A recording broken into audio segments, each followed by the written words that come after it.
Right, what is going on, guys? So my most popular video was a Premiere Pro CS6 tutorial. Now I wasn't that big a fan of it because it kind of dragged on a lot and I didn't really get to the point. It wasn't a very successful video in that respect, but people loved it, they keep on commenting on it, and I want to do a new one with Adobe Premiere Pro CC. So this is the Creative Cloud version, the newest version, kind of subscription based one, and I'm going to give you a basic walkthrough and color grading session for this program. So to make a new project, we're going to click on New Project, funnily enough. Right, let's click on that, and we need to make a project name. So I reckon Fun Stuff will be good. So click OK, and it will go into the program. So it looks really blank right now, and that's because in CC, different from CS6, it kind of starts without a sequence, which means basically it's blank. So to create a sequence, I'm going to go to File, New and Sequence, and for my camera I used a Nikon D3100, so I'm going to use a digital SLR 1080p 24 frames per second preset. So this is for cameras like that Nikon camera I used, the Rebel T2i, T3i, T4i, T5i, they're very popular cameras in this kind of respect for filmmaking, and those kind of cameras, D800, D5100, D5200, all these cameras, that is the one that most people use. Now if you've got a different camera, say like a Red Epic cinema camera, it's about £50,000, yeah, you can use 5K footage, you'll be using that, but I doubt people using this tutorial will need that at the moment. But if you're using a point and shoot camera, we're going to be going to the DV NTSC widescreen 48 kHz. That will be what you'll be using. That's a safe option for small standard definition cameras. But here we're going to be using this one. If you want to get more advanced, just check your settings and check the frame rate. This is the frame size or the pixels. So that's full HD, and that all looks lovely. It's going to click OK, and you see now it's opened out and it has got more features. So we have the timeline here. This is where you're going to edit, cut, and kind of align your clips. You're going to sort them out on this timeline. That's what it's used for. This is the preview window. When we've got a video up, you'll be able to see it and preview the video, funnily enough, yeah. So this is the effects bar and so on, but we're going to kind of hurry up a bit. So if you click on the project bin, I suppose you call it, and right click and import, we're going to find our footage. So I'm sure you know how to use Windows Explorer. Yeah.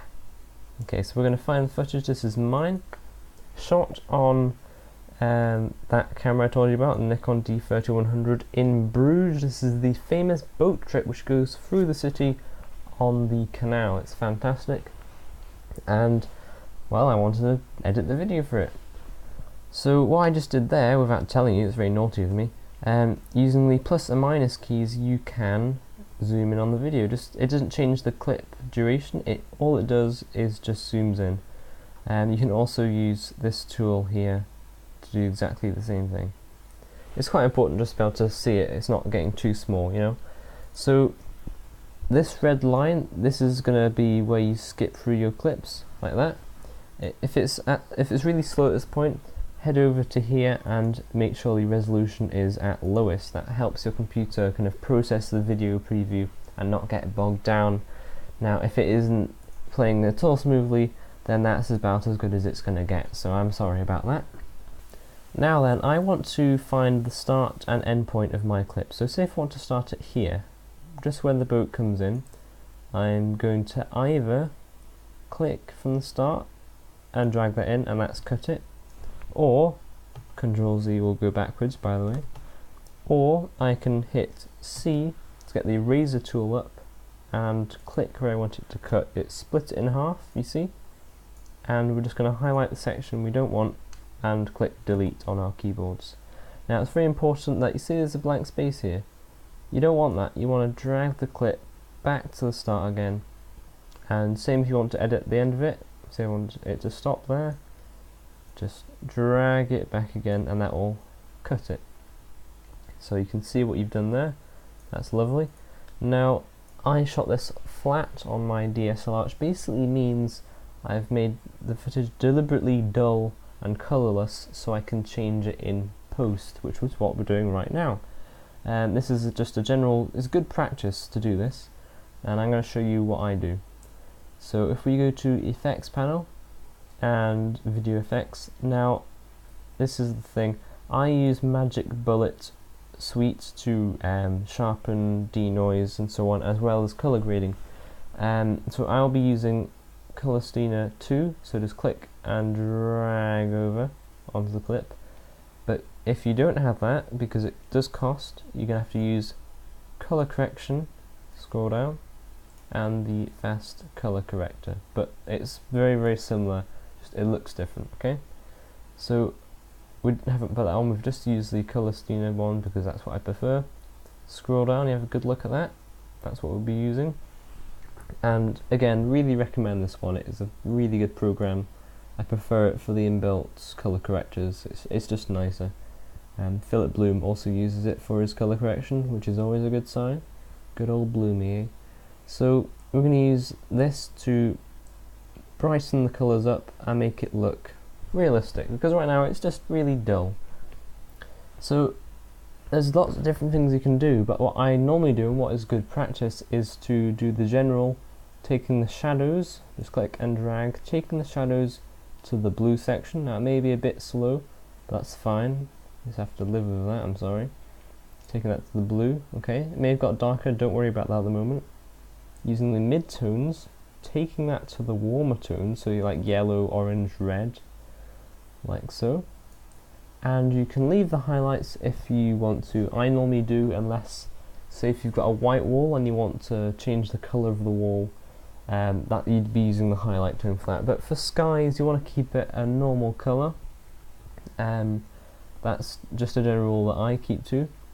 But we'll just leave it at that for the moment. Now also, you see, it still is dull, isn't it? It doesn't look normal. So we're going to take up the saturation just by clicking and dragging. Now I'm going to take all the way up to full, like that. There we go. But also it doesn't look very contrasty, it still looks flat. And most people, to add contrast, will pull down the shadows like so. Now that's not the way to do it, because if you look, it actually crushes the detail, it crushes the shadows in fact, and you lose detail there, which is really bad, it's unprofessional. So what I do, and what the professionals do, is you take down the mid-tones, like so, just only a bit, like that. Notice it gets darker, that is fine, because you then correct it using the highlights, like so. So use the highlights, and we're just purely using it to get the right exposure. Now be careful not to clip any of your highlights, which means basically don't have it too bright, because then you'll lose detail in the highlights. Okay, so that's looking a lot better now, and if you want a comparison of how it looked before, just go back up, and this normally shocks people, it shocks me, because you're going to forget about how it used to look. And next to the colour steamer there's an FX button. Click that, and that's what it looked like when we started. Quite amazing, isn't it? Tick it, and that's where we've got to. So it's really quite nice.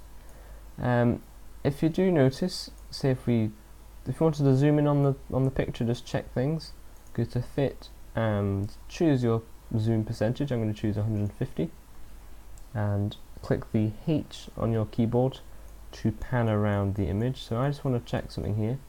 You see that's a shadow there, it's a blue shadow thanks to our colour correction, that's fine. But if we toggle this off, we have actually lost the detail. There used to be bricks there. We don't want to lose the detail, so what you can also do is bump the exposure up in the shadows a bit, and see that's coming back again quite nicely, and we've got the detail back from how it used to be. There we go, toggle, it's back how it used to be now. So if you want to get back to the same zoom, go back to fit, and I'll toggle our settings back on again. But we have lost a bit of contrast. So remember what we did to add contrast? Simply go to the mid-range and take it down again. And we've still got the full dynamic range and it looks lovely. Now another popular thing that people want to do is make it super widescreen, so i.e. black bars across the side, or the top and bottom. Now in my last tutorial I mucked up because I told you to get a printout of black and white bars and simply put it over the top. That was a load of rubbish, I'm sorry for that, and people keep on asking. I'm sorry, leave it, okay?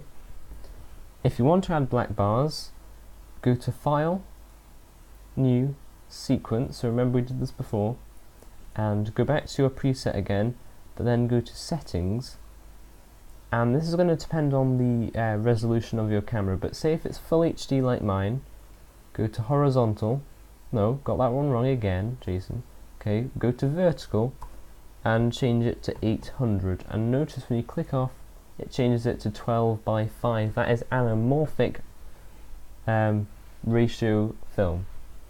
So that is basically anamorphic comes from an anamorphic lens which is stretched to the super wide viewing angle, which is 12 by 5. So if you're using 720p, I'd recommend 5 or 600 pixels vertical, and same, I'm sure you can work this one out, just get the right ratio, 12 to 5 is ideal. And click OK, and you notice it's add a second tab, this is sequence 2, that was what we worked on before, and this is the new one. See, it's a really wide box there compared to the last one. So you think, oh, I don't want to do all that again. That's fine, you don't need to.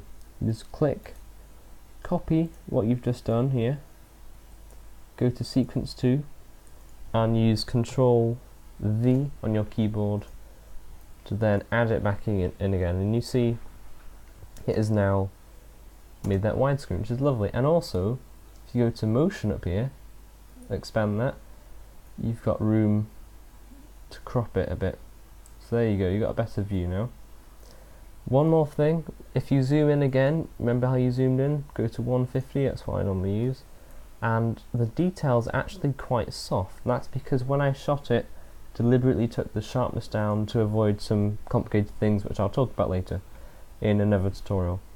But if you want to make the video sharper, simply type in to the effects bar sharp, and it'll come up with sharpen, and click and drag that on, and if you go down to the very bottom of the effects bin, you can see it there, and you can add a number. Now for this DSLR camera I normally use 10 to 30.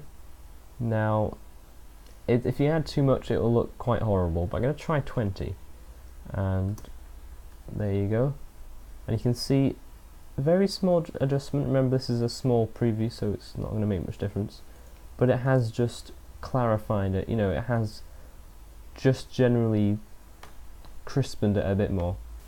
So this was a basic tutorial using Adobe Premiere Pro CC. That is all we've done.